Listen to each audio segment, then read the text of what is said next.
जय हिंद मेरे प्रियजनों। तो बहुत बहुत स्वागत है आपका अपने यूट्यूब चैनल एयू पाठशाला में। दोस्तों तो आपके लिए यह बहुत ही इम्पॉर्टेंट वीडियो होने वाला है। हम पहले ही आपको बता दें कि यह वीडियो आपके लिए बहुत ही इम्पॉर्टेंट है, तो वीडियो को अंत तक देखिएगा, क्योंकि हम आपको क्या बताने वाले हैं। CUET का जो हिंदी का सिलेबस है, हमें हिंदी में कितने टॉपिक्स पढ़ने हैं, हम इसके बारे में आपको बताएंगे।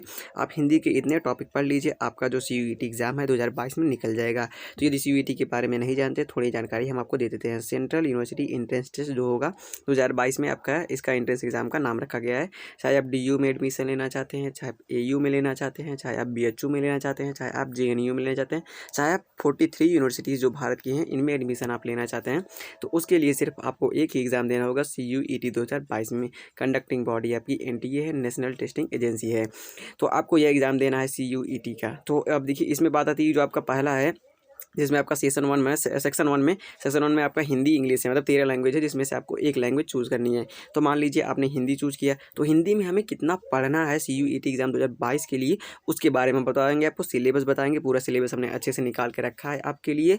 तो इस वीडियो को अंत तक देखिएगा, सिलेबस को देख लीजिए। आप सिलेबस के अकॉर्डिंग पढ़ते हुए चलिए। आपका जो एग्ज़ाम है जुलाई के फर्स्ट वीक तक कहे हैं लेने के लिए, आपका अच्छे से तैयारी हो जाएगी हिंदी की। तो देखिए, जो 12th NCERT है इतना पढ़ लो, जो हिंदी की 12th की NCERT होती है इतना पढ़ लो, और इसमें भी कौन कौन से टॉपिक पढ़ने हैं आपको, उनके बारे में आपको बता देते हैं। तो ये BA BSc BCom और BA LLB LLB BPA BFA ये सभी के लिए है। आपका क्या सभी के लिए है। तो आपको पहला सेक्शन जो है कंपलसरी रहता है क्या, जो सेक्शन 1 है आपका वो कंपलसरी रहता है। तो सबको हिंदी देना पड़ेगा क्या, हिंदी सबको देना पड़ेगा। अब देखिए, इसमें क्या है, 12th है में NCERT इतना, फिर हिंदी की तैयारी कहाँ से करें, और हिंदी की जो तैयारी है आप कहाँ से करेंगे, इसके बारे में हम आपको बताएंगे। तो इस वीडियो में, तो वीडियो के साथ बने रहिएगा, और चैनल पर नए हो चैनल को सब्सक्राइब करके घंटी को प्रेस कर लीजिएगा। चलिए हम समझते हैं सब कुछ डिटेल से। 2022 में जो CUET का एग्ज़ाम का जो हिंदी का सिलेबस है, ये कितना है और कितना नहीं है, कितना पढ़ना चाहिए हमें, कितना नहीं, सब कुछ बताते हैं वीडियो में डिटेल से। तो देखिए, हम यहाँ पर लिख दिए हैं CUET सिलेबस, हिंदी का सिलेबस BA BSc BCom सभी के लिए है आपका। AU BHU DU JNU ऐसी 43 यूनिवर्सिटीज़ इनमें आप एडमिशन ले सकते हैं। तो यह हिंदी का सिलेबस ना पढ़ के, हिंदी में सिर्फ इतना पढ़ लो, आपका काम हो जाएगा। तो जितना हम आपको बताएंगे, जो भी टॉपिक्स आपको बताएंगे वो कवर कर लीजिए, और कुछ नहीं करना है। तो 12th की NCERT का सिलेबस हम आपको बताएंगे हिंदी का। तो चलिए हम स्टार्ट करते हैं, टॉपिक वाइज सब कुछ क्लियर कर लेते हैं, हिंदी में हमें क्या क्या पढ़ना चाहिए। तो देखिए, टॉपिक में पहला क्या है, आपसे प्रश्न पूछ सकता है हिंदी गद्य साहित्य के इतिहास से, क्या हिंदी गद्य साहित्य और हिंदी पद्य साहित्य का इतिहास। जैसे मान लीजिए आपसे पूछ देगा कि भारतेंदु हरिश्चंद्र की रचना कौन सी है, और भारतेंदु हरिश्चंद्र जो भारतेंदु युग था आपका, वह कब से कब तक था, द्विवेदी युग कब से कब तक था। तो इस प्रकार के अब पूछ लेगा आपसे कि हिंदी पद्य साहित्य का इतिहास में पूछ लेगा कि आप बताइए कि रीतिकाल कब से कब तक था, और रीतिकाल की प्रमुख रचनाओं के नाम बताइए। ऐसे और ऑप्शन, मतलब मल्टीपल क्वेश्चन आपका आएगा, ऑब्जेक्टिव टाइप क्वेश्चन रहेगा। तो उसमें पूछ देगा कि रीतिकाल की कौन सी रचना है, कौन सी नहीं है। फिर आप पूछ दे भारतेंदु युग की, द्विवेदी युग की, प्रेमचंद की रचना कौन सी है, कौन सी नहीं। इस प्रकार के जो प्रश्न है आपके हिंदी गद्य साहित्य और हिंदी पद्य साहित्य से पूछ लिए जाते हैं। और देखिए, फिर संधि से आपका प्रश्न पूछता है, क्या संधि से आपका प्रश्न पूछता है, तो स्वर संधि से आपका प्रश्न पूछता है। स्वर संधि आप अच्छे से पढ़ लीजिए, जिसमें आपका है दीर्घ संधि, गुण संधि, वृद्धि संधि, अयादि संधि और यड़ संधि, आपका ये सभी पढ़ लीजिए आप।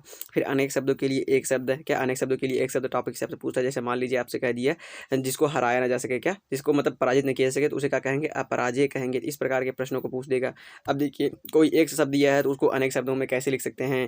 जैसे मान लीजिए जो विधुर है, क्या विधुर है, तो विधुर का मतलब क्या होता है, जिसका जो विधुर का मतलब क्या, जिसकी पत्नी मर गई हो, तो उसे हम विधुर कहते हैं। तो इसको एक शब्द में हमने क्या किया, कई शब्दों में कह दिया। तो विधुर का क्या हो गया, जिसका मतलब पत्नी मर गई हो, तो उसे क्या कहते हैं, हम विधुर कहते हैं। तो एक शब्द के हमने कई मतलब अनेक अर्थ निकाल दिए, अनेक शब्द बना दिए, तो यह इस टॉपिक में आ जाएगा। तो अनेक शब्दों के लिए एक शब्द, एक शब्दों के लिए अनेक शब्द, ये सभी चीज़ें आप पढ़ लीजिए। फिर उसके बाद आते हैं नीचे, हम फिर देखिए क्या है, मुहावरा और लोकोक्तियाँ है, क्या मुहावरा और लोकोक्तियाँ आपको पढ़ लेना है। क्या जैसे 9 2 11 हो जाना, तो ये सभी चीज़ें, ईद का चाँद होना, ये सभी प्रश्न आपसे पूछ लिए जाते हैं कि इसका अर्थ क्या है, मुहावरे और लोकोक्तियाँ से।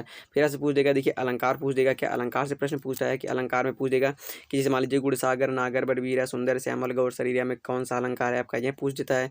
फिर उसके बाद आइए आगे नीचे, फिर देखिए आपसे पूछ सकता है समास पूछता है, क्या समास मान लीजिए पूछ देगा माता पिता में कौन सा समास है, और गजानन में कौन सा समास है, और बहुत सी ऐसी चीज़ें हैं जो आपसे पूछ सकता है। समास यदि पढ़े होंगे तो जानते होंगे। तो देखिए, फिर आपसे रस पूछ सकता है, क्या रस पूछ सकता है कि ये श्रृंगार रस क्या होता है, आपका हास्य रस क्या होता है, करुण रस क्या होता है, इसका उदाहरण क्या होते हैं, ये सभी चीज़ें पूछ सकता है। फिर छंद आपसे पूछेगा, क्या छंद पूछ सकता है।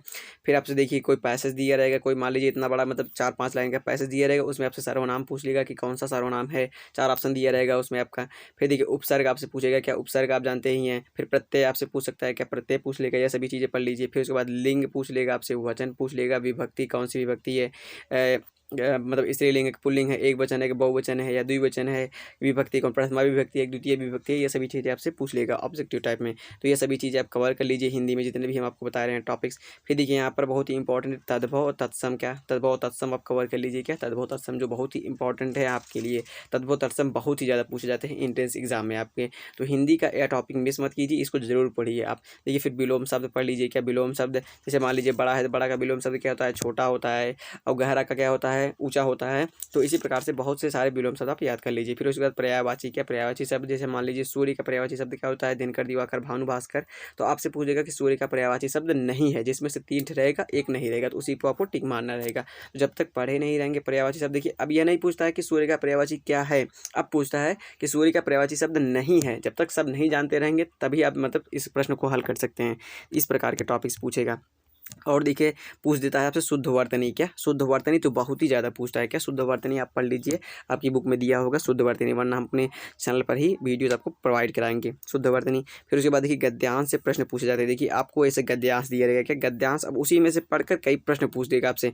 मतलब एक गद्यांश दिया है 5-6 लाइन का, उसमें से 4-5 प्रश्न आपसे पूछेगा हिंदी गद्य में ही, आपका हिंदी में ही। तो उसमें से पूछ देगा कि इस लाइन का क्या अर्थ है, 4 ऑप्शन रहेगा, उसमें से आपको टिक मारना रहेगा। अब उसमें दिया रहेगा कोई, मान लीजिए कोई मुहावरा रहेगा, तो उस मुहावरे का अर्थ क्या है उस पेजेस में से आप पूछ लेगा।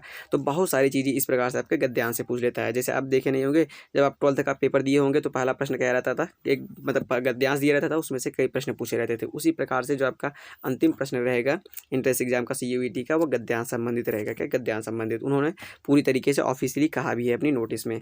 तो यह रहा आपके लिए, हमने आपको बताया क्या हिंदी गद्य का पूरा, मतलब हिंदी का पूरा सिलेबस बता दिए, क्या क्या टॉपिक्स आपको कवर करने हैं। तो देखिए हम आपको बता दें, जो जो चीज़ें हम बताते हैं आपको ध्यानपूर्वक सुनिए। अभी तक हम अपने चैनल पर हिंदी गद्य साहित्य के मतलब हिंदी की पूरी प्लेलिस्ट बना दी है, जो जो पढ़ा है पूरा प्लेलिस्ट। हिंदी गद्य साहित्य का इतिहास पढ़ा चुके हैं, हिंदी पद्य साहित्य का इतिहास पढ़ा चुके हैं, और संधि पढ़ा चुके हैं, अनेक शब्दों के लिए एक शब्द पढ़ा चुके हैं। जो चीज़ें पढ़ा चुके हैं आपको बता देते हैं, क्योंकि आप देख लीजिए वीडियोज़।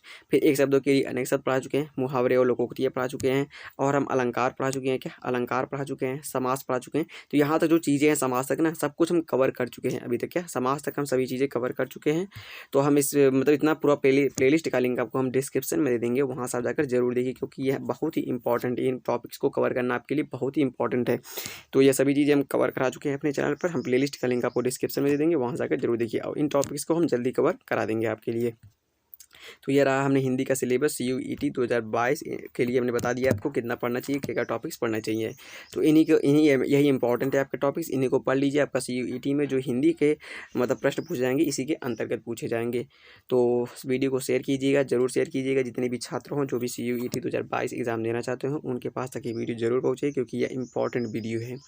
और कमेंट बताइए, देखा एक प्रश्न है इससे संबंधित, उसका जवाब तुरंत कमेंट में देंगे। और सब्सक्राइब जरूर कीजिएगा, जैसे ही कोई CUET की नोटिफिकेशन आती है, कोई भी नया अपडेट आता है, हम आपको तुरंत बताएंगे वीडियो के माध्यम से, और हम वीडियोज़ आपको तुरंत प्रोवाइड करते रहेंगे। और हमारे चैनल पर हिस्ट्री के जो इंपॉर्टेंट क्वेश्चंस है, क्या हिस्ट्री के जो भी इंपॉर्टेंट क्वेश्चंस है, डोमेन सब्जेक्ट्स आपका हिस्ट्री होगा, तो जो इसके इंपॉर्टेंट क्वेश्चंस है उनकी क्लास हम स्टार्ट कर दिए हैं। मतलब इंपॉर्टेंट जो प्रश्न है पूछे गए हैं आपके, उनको हम करा रहे हैं, तो आप उनको भी देखिए। हम प्लेलिस्ट का लिंक आपको डिस्क्रिप्शन दे देंगे। चलिए तो मिलेंगे आपसे नेक्स्ट वीडियो में और भी सिलेबस लेकर, तब तक के लिए जय हिंद।